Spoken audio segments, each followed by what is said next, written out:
ఆంధ్రప్రదేశ్ రాష్ట్రంలో జరిగిన భారీ అవినీతిపై ప్రధానమంత్రి శ్రీ నరేంద్ర మోదీ గారికి లేఖ రాశారు జనసేన అధ్యక్షులు శ్రీ పవన్ కళ్యాణ్ గారు.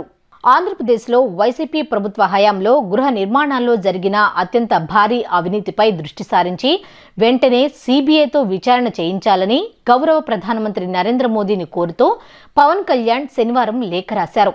లేఖలోని ప్రధాన అంశాలు: పేదలకు సొంతిల్లు పేరుతో కేవలం స్థలాలను సేకరించడం కోసం వైసీపీ ప్రభుత్వం 35,141 కోట్ల నిధులను వెచ్చించింది. ఇందుకు సంబంధించి ఖర్చు చేసిన నిధుల్లో గోల్మాల్ జరిగింది. భారీగా నిధులు పక్కదారి పట్టాయి. పేదలకు సంబంధించి ఇళ్ల నిర్మాణ ప్రాజెక్టు వ్యయం 1,75,421 కోట్లు అయితే ప్రభుత్వం మాత్రం 91,503 కోట్లుగా చెబుతోంది. ఈ అంశంలో కూడా అనేక సందేహాలు ఉన్నాయి. ఇళ్ల విషయంలో ప్రభుత్వం పేదలను మోసం చేయడమే కాకుండా ప్రజాధనాన్ని పూర్తిగా దోపిడీ చేసినట్లుగా కనిపిస్తోంది. ఆంధ్రప్రదేశ్లో వైసీపీ ప్రభుత్వం వచ్చిన తరువాత పేదలందరికీ ఇళ్లు పథకం పేరుతో 30 లక్షల గృహాలు నిర్మిస్తామని చెప్పింది. మొదట చెప్పినట్లుగా 30 లక్షల గృహాలను నిర్మించకుండా కేవలం 17,005 జగనన్న లేఅవుట్లలో కేవలం 12,09,022 ఇళ్ల స్థలాలు మాత్రమే ఇచ్చారు. ఈ పథకం మొత్తంలో ప్రజలు ఎన్నుకున్న ప్రభుత్వం ప్రజాధనాన్ని భారీగా పక్కదారి పట్టించింది. పథకం పేరుతో వైసీపీ నాయకులు భారీగా లాభపడ్డారు. వైసీపీ ప్రభుత్వం తీసుకువచ్చిన పేదలందరికీ ఇళ్లు పథకంలో కేంద్ర ప్రభుత్వ గృహ స్కీంలను కలిపేసింది. PMAY, JJM, MGNR, EGP, SBM తదితర కేంద్ర పథకాల నిధులను ఇష్టానుసారం కలిపేసి ఆ నిధులను కూడా వైసీపీ పథకానికి వాడుకున్నారు. పేదలందరికీ ఇళ్లు పథకం నిర్వహణ ప్రక్రియలో వైసీపీ ప్రభుత్వం తేదీల వారీగా మే 29, 2021 30 లక్షల ఇళ్ల స్థలాలను పేదలకు అందిస్తామన్నారు. జూన్ 10, 2021 30.76 లక్షల ఇళ్ల స్థలాలను అందించేందుకు 68,381 ఎకరాల భూమిని సేకరించారు. 28.30 లక్షల ఇళ్లు నిర్మిస్తున్నట్లు చెప్పారు.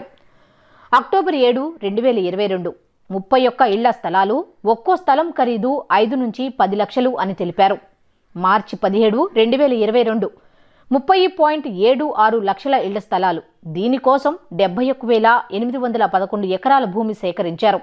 మార్కెట్ విలువ ప్రకారం 25,000 కోట్లతో సేకరించారు.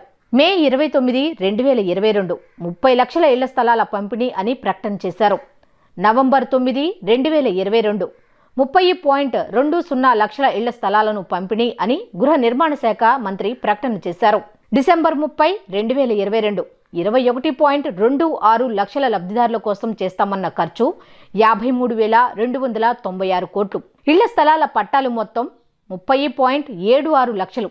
దీనికోసం పెట్టిన మొత్తం ఖర్చు 75,670.05 కోట్ల రూపాయలు. ఈ పథకంపై రాష్ట్ర ప్రభుత్వం అక్టోబర్ 12, 2023న 5 లక్షల ఇళ్లకు గృహప్రవేశం అంటూ ఇచ్చిన పత్రికా ప్రకటనలో దీనికోసం 56,102 కోట్లు భూసేకరణ కోసం ఖర్చు చేసినట్లు పేర్కొంది. ఇది మొదట చెప్పిన లెక్కకు చాలా వ్యత్యాసం. మొదట్లో కేవలం భూసేకరణ కోసం 35,151 కోట్లు ఖర్చు చేస్తున్నట్లు చెప్పిన లెక్కకు, పత్రికా ప్రకటనలో చెప్పిన లెక్కకు చాలా తేడా ఉంది.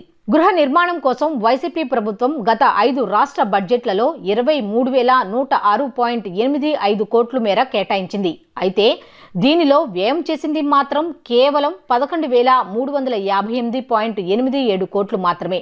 ఇదే సమయంలో కేంద్ర ప్రభుత్వం పీఎంఏవై పథకం ద్వారా రాష్ట్రానికి విడుదల చేసింది 14,366.08 కోట్ల రూపాయలు. ఈ మొత్తం పథకంలో ఉన్న అన్ని విషయాలను గమనించి ఈ పథకం అమలు తీరుపై సీబీఐతో పాటు ఈడీ విచారణ చేపడితే పేదల గృహ నిర్మాణ పథకంలో చోటు చేసుకున్న మరింత లోతైన అవినీతి బయటపడే అవకాశం ఉంది.